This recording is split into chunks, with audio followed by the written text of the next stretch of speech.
Live কি চলতেছে? আচ্ছা,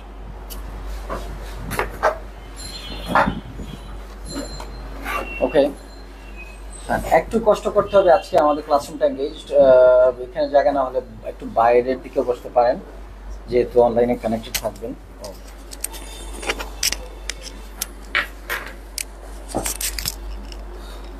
সো আজকে দুইটা কাজ করব basically. I am not going to start any new module today, but রাইটিংয়ের আমি নেসেসারি টেমপ্লেটস দিয়ে দিব। বাট দুইটা পার্ট আজকের ক্লাসের। নাম্বার ওয়ান, আমার লাইভটা চলবে 10 to 15 মিনিটস। ওইখানে কিছু অ্যাওয়ারনেস রিলেটেড কথা বলবো, পিটি চেঞ্জেস অ্যান্ড কিছু স্ক্যাম স্টাফ নিয়ে কথা বলবো পিটি রিলেটেড। আর সেকেন্ড পার্টে আমরা একটা রিডিং কুইজ করব, ঠিক আছে? ধরো তোমার হচ্ছে ফার্স্ট ক্লাস, বা যারা আজকে ফার্স্ট ক্লাস জয়েন করছে, অনেকে বেশিরভাগই কিন্তু অলরেডি পিটি দেয়া, হয়তো কয়েকবার দিয়েছে, অন্য জায়গায় করেছে, ইত্যাদি ইত্যাদি, বেশিরভাগেরই। তোমার কি এরকম এক্সপিরিয়েন্স আছে না একদম ফ্রেশার তুমি? আচ্ছা, বাট পিটির কোনো আইডিয়া নাই না? আচ্ছা, বাট আজকে আমি যে কুইজটা দেবো এটা তোমার স্কিলটা টেস্ট হয়ে যাবে, ঠিক আছে? আর পরে বুঝতে পারবা, আল টেল ইউ। হ্যাঁ, আরও অনেকেই আছে, বাট বাকি যারা নিউ মেম্বার সবাই প্রায় দেখা যায় যে একবার না একবার টেস্ট দিয়েছে বা দে আর প্র্যাকটিসিং। আচ্ছা, লাইভের পারপাসটা আমি বলেছি। নাম্বার ওয়ান, যেটা নিয়ে কালকে থেকে পুরা ঝড় পুরো ওয়ার্ল্ডে শুরু হয়ে গেছে, চেঞ্জেস ইন পিটি। সো আমি কালকে পার্শিয়ালি জানাইছি, ইভেন আমার স্টুডেন্টদেরকে কিন্তু আমি সব ডিটেলস দেই নাই, তাই না? বাট আজকে আমি সব ডিটেলস দিব না, বেসিক কয়েকটা জিনিস বলবো। বিকজ রিজনটা বলি কেন সব ডিটেলস দিব না। সব ডিটেলস দিলে আমি পপুলার হয়ে যেতে পারতাম আর একটু বেশি, কিন্তু আমি সবসময় পপুলারিটি চেয়ে প্রফেশনালিজম বেশি পছন্দ করি। যে কেন আমি দিচ্ছি না এক্সপ্লেইন করি, বিকজ এটা এখনও প্যানিক স্টেজে আছে সবার। আর আমরা বিশেষ করে এই পিনি যে আমাদের technical team, they are working on it. যেমন আমরা এই পিনিতে যেটা করি সেটা হচ্ছে কোনো একটা নিউ আপডেট আসলে আগে টেকনিক্যাল টিম বারবার টেস্ট দেয়, মক টেস্ট পিয়ারসনের দিয়ে, এটার মার্কিং, স্কোরিং, আদার থিংস, কী কাজ করে কী কাজ করে না, এগুলো টেস্ট করে। তখন এটা কালকে থেকে এটা টেস্টিং পর্যায়ে স্টার্ট হয়েছে। 1 week 10 days লাগবে। তার মানে আমি প্রবাবলি নেক্সট উইক একটা কমপ্লিট ইনফরমেশন সবাইকে দিব, যেন একদম সলিড ইনফরমেশন হয়, plus minus positive negative everything. এই জন্য আমি ইভেন আমাকে এই পর্যন্ত থেকে ইনস্ট্রাক্ট করা হয়েছে যে যেন সব ডিসক্লোজ না করা হয়। বিকজ আমি যেটা জানি, ধরেন যে খুব কম মানুষই, আরও কোনো টিচার বা সেটা জানে না। আর এটারও রিজন বলে দিই, যে এই পিনি যেহেতু অনেক বিগ একটা প্রতিষ্ঠান, most popular in the world, Pearson, okay let's skip that, move on to the next part, sorry about that. সেটা হচ্ছে যে চেঞ্জেসের আমি বেসিক কয়েকটা জিনিস বলি। প্যানিকটা আপনারা কেন করতেছেন? বিকজ আমাদের যে সাইকোলজি, বিশেষ করে বাংলাদেশি মানুষের যে সাইকোলজি, যে আমার স্কিল ছাড়া আমাকে পিটি পাস করতে হবে, এটা হচ্ছে বিগেস্ট প্রবলেম বাংলাদেশে। যে স্কিল ব্যাপারটা নিয়ে আমরা চিন্তাই করি না, এই জন্য অনেকে পিটি হঠাৎ করে পপুলার হয়, এটা একটা রিজন। আরেকটা রিজন হচ্ছে স্ক্যামার্স। স্ক্যামার্স কারা? They are real people and teachers. তারাও কিছু ক্ষেত্রে স্ক্যামার্সের কাজ করছে, not every one, but I would say most of them. কীরকম বলি, আপনি যেই মোমেন্টে বলবেন, এটা শুধু চেঞ্জের জন্য আমি বলছি না, মানে আগে থেকেই, the moment you say PT is too easy, class লাগবে না, কোচিং লাগবে না, ওর যে কেউ 1 মাসে প্র্যাকটিস করে 60-70 পেয়ে যায় একদম, মানে এটা কোনো ইয়েই নেই, এটা সেটা, এটা হচ্ছে একটা স্ক্যাম। তার মানে এই কথাটা যে ব্যক্তি বলবে, সে যত ভালো টিচারই হোক, that is also a scam. এটা এমন না যে এই চেঞ্জের কারণে আমি বলছি, you guys know me right, আমি মাসের পর মাস, বছর পর বছর বলতেছি, বিকজ দ্যাট ইজ রিয়ালিটি। টেস্টের পারপাস কিন্তু, আপনার পারপাস হচ্ছে সার্টিফিকেট পাওয়া, মানে একটা স্কোর পাওয়া, to go to Australia for PR and study and stuff. But what's the purpose basically? যে they want to test your English skill for study PR, তাই না? এখন আপনি স্কিল ছাড়া কিন্তু স্কোরটা চাচ্ছেন, কিন্তু টেস্টের পারপাস হচ্ছে টু টেস্ট ইউর স্কিল। তার মানে আপনার সাইকোলজি একটা, আর পিয়ারসনের সাইকোলজি আরেকটা। এই জন্য পিয়ারসন আগে, অনেক আগে যেটা করা উচিত ছিল, এখন তারা সেটা করছে, যে তারা যখন দেখতেছে যে কিছু ব্যাকডোরস আছে, যেখানে কিছু কিছু ক্ষেত্রে তেমন কোনো পারফর্ম না করে স্কোর পাচ্ছে, ওইগুলো তারা বন্ধ করে দিচ্ছে। তার মানে এই না যে এটা ভয়ঙ্কর ডিফিকাল্ট হয়ে যাচ্ছে বা ভয়ঙ্কর কোনো ফরম্যাটে চেঞ্জ না, format is exactly the same. আর এই ক্ষেত্রে কিছুটা চ্যালেঞ্জ হবে যে আপনাকে এখন একটু স্কিল নিয়েও চিন্তা করতে হবে, দ্যাটস ইট। যেমন কিছুটা রাইটিং যেন সিম্পল সেন্টেন্সেস লিখতে পারেন। রিডিং সেকশনে তো আপনি এমনিতেই তো স্কিল লাগে। এই যে ধরেন স্ক্যামের কথা যে বলি না, যে এটা সেটা করবেন, ঠিক আছে ফাইন, 1 মাসে 60-70 আসবে, বাট একজনের যদি গ্রামার, মোটামুটি ভোকাবুলারি এবং বিশেষ করে কলোকেশনস, ফ্রেজেস বা একটা রিডিং পরে কনটেক্সট বুঝার স্কিল না থাকে, ঠিক আছে, how can they crack PT or anything of this sort? Like আপনি তাহলে রিডিংটা সলভ করবেন কিভাবে? অলওয়েজ এই কথাটা আমি বলি না। আচ্ছা, আরেকটা প্রেডিকশন ছিল আমার, যখন 7-8 মাস আগে স্পিকিং এর টেমপ্লেটের উপরে একটা ব্যানের মতো আসলো, তখন কিন্তু আমি এটাও প্রেডিক্ট করছিলাম যে রাইটিংও এটা হতে যাচ্ছে এবং রাইটিংও হিউম্যান স্কোরার খুব দ্রুত আসবে। কার মনে আছে, মানে আমাদের কিছু আছে যে আগে থেকে রিপিট করে। তুমি কি এটা খেয়াল করছিলা যে আমি বলছিলাম? আমি জানি না তুমি খেয়াল করছো কিনা, এটা আমি অনেক আগেই বলছি। তার মানে আমার প্রেডিকশন এই লাইনে খুব স্ট্রং, কারণ আমি রিসার্চ করে প্রেডিক্ট করি, আর যেটা জানি এটা বলি যে হ্যাঁ এটা এরকম হয়েছে।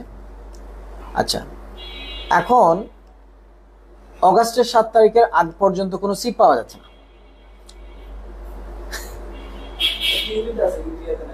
হ্যাঁ, টিভি তো থাকবে না, বাধ্য হয়ে নিবে। আমি দেখতে চাই অগাস্টের আগে, 7 তারিখের আগে কে কয়জন 70 পায়, লেট অ্যালোন 80 or 90। এই যে তাড়াহুড়াটা করতেছে, এমন যে মানে অগাস্টের 7 তারিখের আগে দিলেই 70-60 হয়ে যাবে আর না দিলে হবে না, নো। এমন তো না যে পিটি আগেও খুব ইজি ছিল। ইয়াস, পজিটিভ দিক এখনো অনেক থাকবে আইএলটিএস এর চেয়ে। আর আগে ছিল যেটা মানে মানে always PT is easier then IELTS comparatively, but it's not that it's a piece of cake যে আমি বসলাম আর হয়ে গেল। Are you getting my points?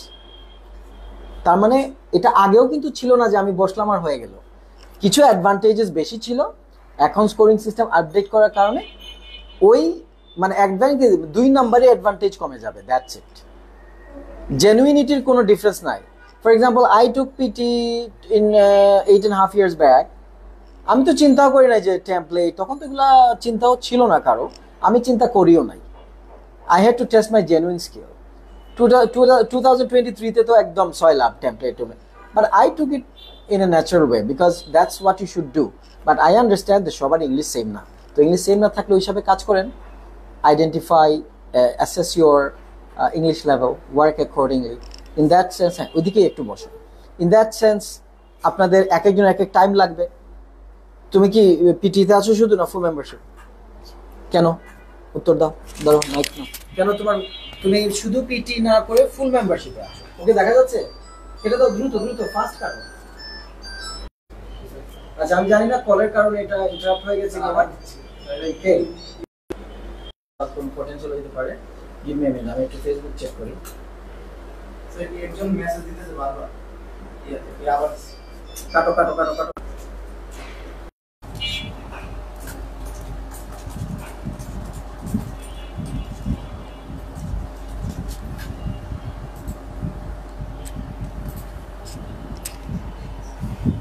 ওই যে একজন পেমেন্ট করছে, এখন অস্থির হয়ে গেছে।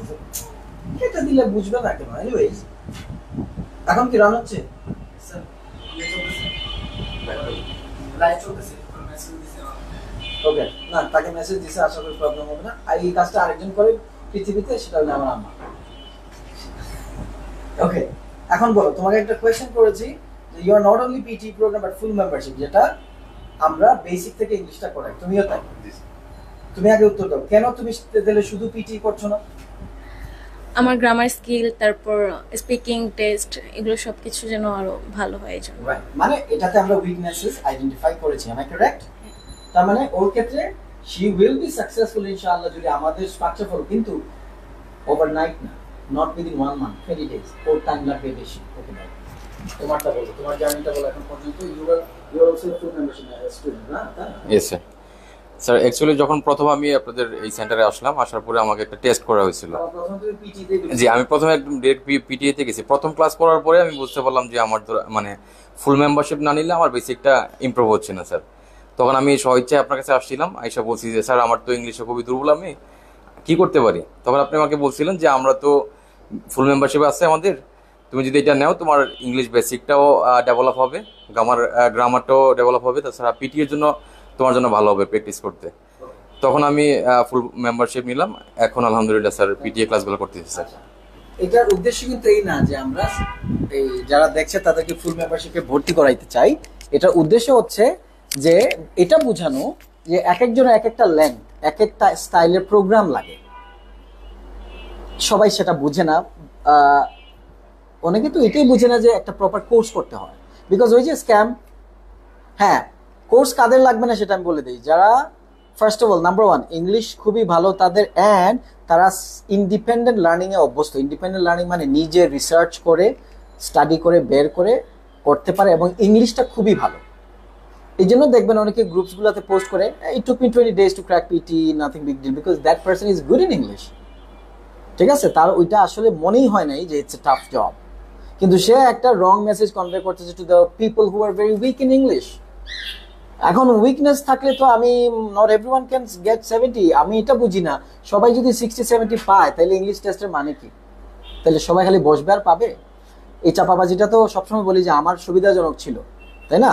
অনেক বেশি ইনকাম করতে পারতাম। এনিওয়েজ, ইনকামের চেয়ে সুনামটা হচ্ছে সবার জরুরি। এখন আসি চেঞ্জেসের কয়েকটা পয়েন্টস আমি বলি, ইম্পর্টেন্ট, সবাই একটু অ্যাটেনশন দিবেন before we start the reading quiz.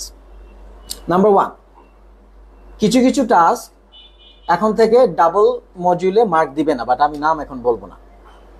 ঠিক আছে, একটা যেমন কিছু কিছু টাস্ক আছে, ধরেন রিডিং এও দিত, রাইটিং এও দিত, বা লিসেনিং এও দিত, স্পিকিং এও দিত, এরকম একটা দুইটা টাস্ক বা কয়েকটা টাস্ক একটা মডিউলেই দিবে। এটা হচ্ছে একটা বিগ চেঞ্জ। নাম্বার টু, আপনি এখন আগেও যেটা ছিল যে শুধু এসেতে টপিক লিখলে হবে না, এক্সাম্পলস লিখতে হবে। আর একেবারে কমন টেমপ্লেট, এটা আগেও ছিল, এটা ইউজ করতে পারবেন না। তার মানে আরেকটা গুড নিউজ, আগে যেমন একটা বা দুইটা এসে আসার কথা ছিল, এখন একটাই আসবে। এটা একটা পজিটিভ জিনিস। এবং ওইখানে এসেতে কন্টেন্টের মার্ক বাড়বে, আর অর্গানাইজেশন স্ট্রাকচার এগুলোতে মার্কস বেশি দিবে। তার মানে কি, আমি যদি প্রপার স্ট্রাকচার, তো সেটা আমি বলবো, তাই না? এখানে কিন্তু অ্যাডভান্টেজেস কিছুটা বেড়ে গেল। নেগেটিভ সাইডস, পজিটিভ সাইডস, ফুল কম্পারিজন আমি দিব হচ্ছে নেক্সট উইক। এটা কি কেউ কথা বলতে আসছে না ক্লাসে আসছে? ওইদিকে একটু কষ্ট করবে। আচ্ছা, অ্যানাদার থিং, লেংথ কোনো ডিফারেন্স নাই, ফরম্যাট ইজ ফাইন, জাস্ট স্পিকিংয়ে দুইটা টাস্ক অ্যাড হয়েছে। কি কি নাম কে বলতে পারবে? Respond to situation, summarize, group discussion. কিন্তু রিটেল লেকচার কিন্তু থাকবে, তার মানে এটা একটু লং হয়ে যাবে। আরেকটা চ্যালেঞ্জ স্পিকিংয়ে, যে summarize, group discussion, you have to speak the speech, recording time for the speech is 2 minutes. But আমরা এখন রিসার্চ করতেছি যে ম্যাক্সিমাম বা মিনিমাম, নট ম্যাক্সিমাম, মিনিমাম কতটুকু বললে একটা ভালো স্কোর আসবে। মানে 2 মিনিটসই বলতে হবে না 1 মিনিট বললে হবে না 1.5 মিনিট বললে, এটা আমরা পরে জানাবো। ওকে, বাট এটাই হচ্ছে একটু চ্যালেঞ্জিং হবে, বাট আমরা ওয়ে বের করবো। কিন্তু এর মানে এই না, again I am telling you, we will find a good way, resources, approaches. But আপনার প্রনাউন্সিয়েশন আর মোটামুটি স্পিকিং কিছুটা স্কিল তো লাগবেই। সেটা তো আগেও লাগতো, একদম মানে আগে ছাড়া। ছোট ছোট সেন্টেন্স বলতে পারা, তাই না? সিম্পল সেন্টেন্সেস আপনি বলবেন, যেগুলোর কারণে উইকনেস থাকলে এটা ডেভেলপ করতে হয়। আর আরেকটা হচ্ছে যে ধরেন কয়েকটা question, I am not going to tell you the names now, সেগুলা এই লাস্ট একটা আপডেট হয়েছিল মেবি 2-3 বছর আগে, এর আগে যে নাম্বারসগুলো ছিল ওইখানে চলে গেছে। যেমন জাস্ট একটা এক্সাম্পল দেই, ডিসক্রাইব ইমেজ একদম আগে মানে অরিজিনালি ছিল 6টা থেকে 7টা, সেটা কমায় করছিল 3টা থেকে 4টা, এখন আবার করবে 5টা থেকে 6টা। ওকে, এরকম কিছু এদিক সেদিক হবে number of questions, but all the questions are same, importance মোটামুটি অলমোস্ট সেম, একটা দুইটা এদিক সেদিক ছাড়া। As I said, I'll tell you about this next week. I am done on this part. So আমি এখন লাইভ ফিডটা অফ করে দিব, বিকজ এরপর আমি এখন আমাদের রিডিং কুইজে যাব। অ্যান্ড রিমেম্বার, রিডিং কুইজটা হচ্ছে to test your reading skills, but এখানে প্রায় সবাই জানে ফরম্যাটটা, 1-2 জন কয়েকজন ছাড়া, বাট ওদেরটাও স্কিল ডেভেলপমেন্ট হবে। বাট রিডিং এর আমরা একটা প্রাইজ দিব, যে হাইয়েস্ট পয়েন্টস পাবে। ওকে, প্রাইজ রেডি আছে। এখন অনলাইনে যারা আছে আপনাদেরকে ভিডিও অন করতে হবে, আর যারা ভিডিও অন করবেন না তারা কুইজ দিতে পারবেন, but you are not eligible for the prize. আমার সামনে যারা আছে তাদেরকে তো দেখতেই পাচ্ছি অনলাইনে। সো যারা কুইজটা এখন দিবেন তারা একটু রেডি হয়ে যান, আর নীরব লাইভটা অফ করে দাও।